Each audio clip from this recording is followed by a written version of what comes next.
The third season of The Mandalorian is finally here. I have been looking forward to this show and its continuation for, it feels like, forever at this point. I'm really excited to see this new storyline that's being shown off now in the premiere. And, I love Grogu, and I personally don't have an issue with him being back with Mando, but I am happy to see this new storyline focus on The Mandalorian. I do understand why people think Grogu is just being used to sell toys at this point because he is a moneymaker, but honestly, he can provide that cute little comic relief at times, and so far in the first 2 seasons, it felt like they handled it in a good way.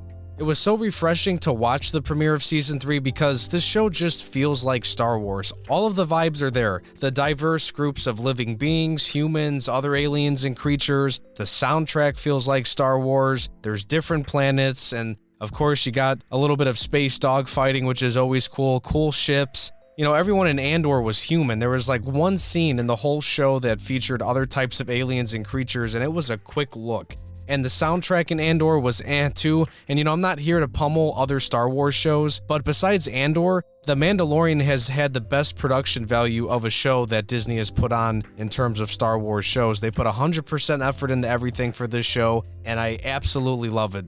Shows like Kenobi and Boba, I wish had the same high level of production and care that The Mandalorian gets, but that's just a quick side note there. And I just love to see that they are continuing the hard work and dedication so far in the early stages of Season 3 of The Mandalorian. And I love when episodes start off with something interesting, something to grab your attention, some kind of action. And when the episode opened up with the Children of the Watch ceremony, I actually thought it was a flashback of Mando when he was initiated. So, at first I was hooked on seeing his past, but then of course soon learning that this was in present time once he came to save the day when the big creature popped up out of the lake and started a fight with all the Mandalorians. The Mandalorians are one of my favorite groups of people in Star Wars. The armor is cool. All the equipment they use is very cool. I like the different colors of armor, and some of them got, different symbols and things like that. And, these people are highly skilled warriors that use more than just blasters. I think one thing that the Book of Boba did well is show off all these different gadgets and missiles and stuff. Just to see Boba and also these other Mandalorians in this fight scene be able to have bombs and missiles, and it was really cool to see how versatile this group of people are.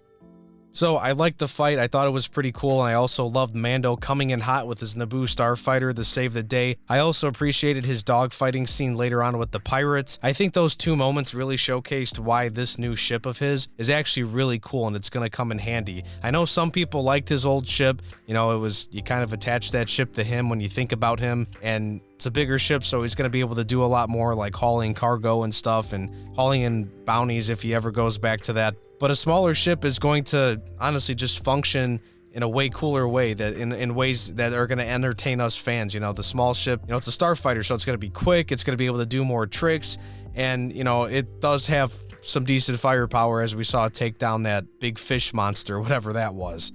So Mando found out from his friend the Armorer that he could redeem himself for taking his helmet off back in Season 2 by bathing in the living waters which are found in the mines on Mandalore. Like I said earlier, I'm all for a Mando-driven story this season, and that planet is all messed up, supposedly from the Empire bombing it, and supposedly the rumors are the planet was also poisoned, so it's probably going to be pretty messed up and hazardous to go check that out. So it's going to be a tricky journey on Mandalore when they get there, and I'm all for it. I think it's going to be cool, and to see it in live action is going to be awesome. So then Mando returns to Navarro to talk to Greef. Navarro has been changed into a respectable town thanks to Greef, and IG-11 has been turned into a statue in the middle of town, and Mando wants to fix him so he could take him to Mandalore. And they were able to turn him on, but unfortunately when he turned on, he turned into that killer Terminator droid that he was. So Mando and Greef had to stop him and take him to a very respectable droid smith. Yep, a droid is ready. Yes, Babu Frick returns. He and his other pals have a shop in Navarro. Babu can fix IG, but he needs Mando to find a new part that will essentially give him new programming and will keep him from attacking Mando and Grogu again. And just a quick side note, I did enjoy the scene with Greef and Mando taking a stand against the pirates. I always appreciate a little Western-style showdown. And again, like I said earlier about that space battle, that was really cool between Mando and the pirates. I wonder if we're going to see those pirates again, especially since they showed that big capital ship and the pirate captain. I would be down to see those pirates again, and especially that ship.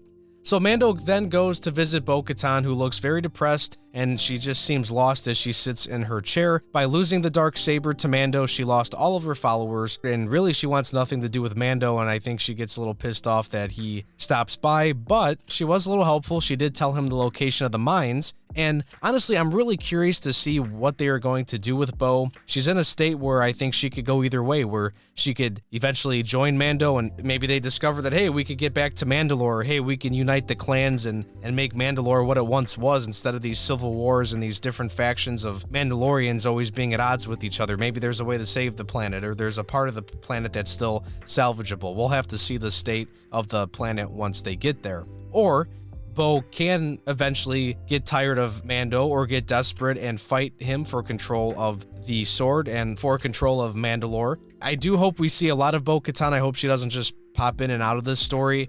I think she could really serve a large purpose in this story. I will say I hope that she does stick around on the good side, because I don't want to see her get killed off or whatever. I think it would be cool to see her and Mando, bring the Mandalorians back together. That would be kind of cool, to revamp Mandalore, something like that. I think that would be cool to see. And honestly, I'm all for Mando creating a little squad to make all of this happen. I really don't know why they want to bring IG back, but I do think having some kind of droid companion is cool, because that's just a Star Wars thing. And I've heard some people say they would like to see Boba return. I would be so down for that, because Boba should not just be sitting in Mos Espa as a mayor or sheriff or whatever he is now after the events of his show. I think he could serve an even greater purpose with helping bring Mandalore back, especially since Bo-Katan extremely dislikes both Mando and Boba, because, Boba's a clone and Mando was never there during these wars or helping with the conflict, so she has issues with them. Maybe Mando and Boba can earn the respect of Bo-Katan and other Mandalorians if they help restore Mandalore and get these factions back together, bring these people back together instead of always being at odds with each other. So I really don't have any complaints about this show, but if I had to mention one thing negative to me, it's the runtime of the episode. 38 minutes, in my opinion, is too short, especially if this is going to be another 8-episode season. Then I expect every episode to be 45 to 50 minutes long. Maybe I'm just spoiled with all the shows I've been watching on HBO over the last year and a half, like The Last of Us, House of the Dragon, Game of Thrones, and The Sopranos. These shows always had episodes close to an hour, and that gives the writers enough time to tell the story within that episode and to not rush scenes that are very impactful. And these are shows with 10 episodes or more in a season. And truly, The Mandalorian could have a really in-depth story as well if the writers would give them enough time. And again, if you're only doing 8 episodes, then allow yourself time to flesh out this story and allow for impactful moments to have enough time on screen. And Jon Favreau did do an interview recently where he said a couple of things that really stood out to me. First off, he said Grogu trained with Luke for 2 years. Now, that's confusing to me because we never saw any time jump or any indication of a time jump between Season 2 and in the events of Book of Boba, where we got Mando 2.5. And honestly, I don't agree with Jon here. I don't think you really need to put a timestamp on it or to say anything about that. I personally think he said this because he wanted to find a way to work around the criticism that the Book of Boba received with having the mandoverse stuff in there, and the fact that Grogu's training went by just very quickly. I don't think anything really needed to be said on that overall. I think that we should have just kind of let that go by, but I do appreciate the transparency. Jon also said that the Boba-Mando crossover helped move the story forward. Jon said the decision for the crossover came from the freedom of storytelling that comes with the multi-show Mandoverse.